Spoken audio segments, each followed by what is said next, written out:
ఆంధ్రప్రదేశ్ రాష్ట్రంలో ఎన్నికలు అయిపోయి కూటమి ప్రభుత్వాన్ని ఏర్పాటు చేసి 60 రోజులవుతున్నా రాజకీయ వేడి మాత్రం ఇంకా తగ్గలేదు. దీనికి ముఖ్య కారణం కూటమి ఇచ్చిన సూపర్ 6 పథకాలు ఒక కారణమైతే మరొకటి రాష్ట్రంలో జరుగుతున్న హత్యలు, దౌర్జన్యాలు. కూటమి ప్రభుత్వం అధికారం చేపట్టిన తర్వాత ఎన్నికల్లో ఇచ్చిన హామీలలో కేవలం పెన్షన్ పెంచి ఇవ్వడం తప్ప మరొక చెప్పుకోదగిన హామీని ఒక్కటి కూడా అమలు చేయలేదు.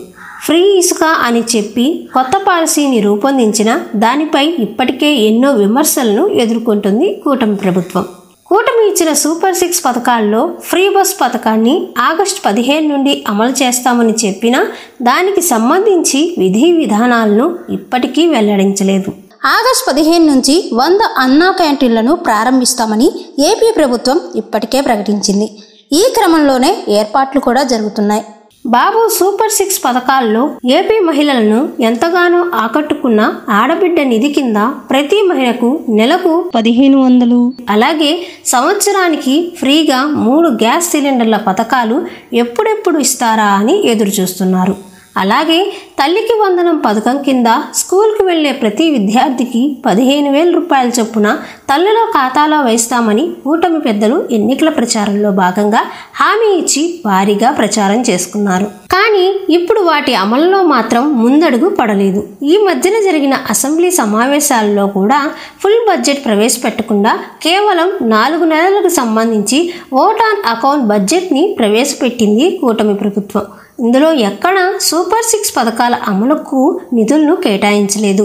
ఏకంగా సీఎం చంద్రబాబు సైతం మనం హామీలు ఇచ్చాం, ఇప్పుడు సూపర్ 6ని చూస్తుంటే భయమేస్తుందని అసెంబ్లీ సాక్షిగా చెప్పడం వలన ఎవరు అవునన్నా కాదన్నా పథకాల అమలుపై ఏపీ ప్రజలకి కూటమి ప్రభుత్వంపై నమ్మకం తగ్గిన మాట వాస్తవం. అలాగే విద్యాశాఖ మంత్రి అయిన నారా లోకేష్ గారు కూడా తల్లికి వందనం పథకం విషయంలో అసెంబ్లీలో చేసిన వ్యాఖ్యల వలన కూటమి ప్రభుత్వం ఇప్పటికే ఎంతో వ్యతిరేకతను మూటగట్టుకుంది. కొంతమంది రాజకీయ ప్రముఖులు ప్రభుత్వం ఏర్పడి 2 నెలలు కాకుండా ప్రభుత్వంపై విమర్శలు చేయడం కరెక్ట్ కాదని భావిస్తున్నా, ఇంకొంతమంది రాజకీయ విశ్లేషకులు మాత్రం కూటమి ఇచ్చిన హామీల అమలుకు కట్టుబడి లేదు, అందుకే కూటమి పెద్దలు పథకాలను అమలు చేయడానికి ఖజానాలో డబ్బులు లేవు అని కుంటి సాకులు చెప్తున్నారని కూటమి ప్రభుత్వంపై విమర్శలను గుప్పిస్తున్నారు. నిన్న జరిగిన కలెక్టర్ల సమావేశంలో కూడా ఎక్కడా ఇచ్చిన హామీల అమలు గురించి చర్చ జరగలేదు. అలాగే ఎన్నికల్లో మేం గెలిస్తే వాలంటీర్లను తీసివేయము, ఇంకా వారి గౌరవ వేతనం 5,000 నుండి 10,000 చేస్తామని ఉగాది పండుగ రోజు చంద్రబాబు గారు హామీ ఇచ్చారు. ఇప్పుడు తీరా చూస్తే ఇప్పటికే 2 సార్లు పెన్షన్ పంపిణీ జరిగిన వాలంటీర్లను ఎక్కడా ఉపయోగించలేదు. ఇలా అని కొత్త వారిని కూడా తీసుకోవడానికి ప్రభుత్వం సుముఖంగా లేదు అనేది స్పష్టమవుతుంది. నిన్న పాత వాలంటీర్లకు మొబైల్స్లో ఉన్న వాలంటీర్లకు సంబంధించి అన్ని వాట్సాప్ గ్రూప్స్ అన్ని డిలీట్ చేయించాలని కలెక్టర్లకు ఆదేశం జారీ చేశారు. ఇవన్నీ చూస్తుంటే వాలంటీర్ వ్యవస్థని రద్దు చేయబోతున్నట్లు అనిపిస్తుంది. ఇక కూటమి ప్రభుత్వం అధికారంలోకి వచ్చిన తర్వాత ఎంతోమంది కొత్తగా పెన్షన్లు అప్లై చేసుకోవాలని చూస్తున్నారు. కూటమి అధికారంలోకి వస్తే కొత్తగా పెన్షన్లు మంజూరు చేసే ప్రక్రియను గత ప్రభుత్వం చేసినట్లు 6 నెలలకు ఒకసారి కాకుండా నిరంతర ప్రక్రియగా కొనసాగిస్తామని ఎన్నికల ప్రచారంలో హామీ ఇచ్చారు. కానీ కూటమి అధికారంలోకి వచ్చి 2 నెలలు అయినా కొత్త పెన్షన్లకు అప్లై చేసుకోవడానికి నోటిఫికేషన్ జారీ చేయలేదు. పెన్షన్ గురించి మాట్లాడుతున్నాం కాబట్టి ఇప్పుడు ఎంతోమంది 50 సంవత్సరాలు నిండిన ఎస్సీ, ఎస్టీ, బీసీలు కూడా పెన్షన్ ఎప్పుడు ఇస్తారా అని ఆశగా ఎదురు చూస్తున్నారు. ఈ 50 సంవత్సరాల పెన్షన్ హామీపై కొంతమంది ఏమంటున్నారంటే, ఇప్పుడున్న పెన్షనర్లకే పెంచిన పెన్షన్ 4,000 ఇవ్వడానికి కష్టపడుతున్న ప్రభుత్వం ఇక కొత్తగా 50 సంవత్సరాలు నిండిన ఎస్సీ, ఎస్టీ, బీసీలకు ఇవ్వాలంటే తడిసి మోపుడవుతుందని, అదేదో ఎన్నికల ప్రచారానికి తప్ప అమలు చేసే హామీ కాదని ఎంతోమంది అభిప్రాయాన్ని వ్యక్తం చేస్తున్నారు.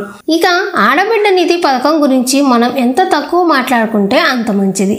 ఇప్పటి వరకు వేరే పథకాల గురించి కూటమి పెద్దలు ఎక్కడైనా మాట్లాడి ఉంటారు, కానీ 18 ఏళ్లు దాటిన ప్రతి మహిళకు నెలకు 1,500 రూపాయల చొప్పున ఆడబిడ్డ నిధి పథకం గురించి ఎక్కడా చర్చే జరగలేదు. అసలు ఈ పథకం అమలు చేశారంటే మరోసారి కూడా కూటమి అధికారంలోకి రావడం పక్కా.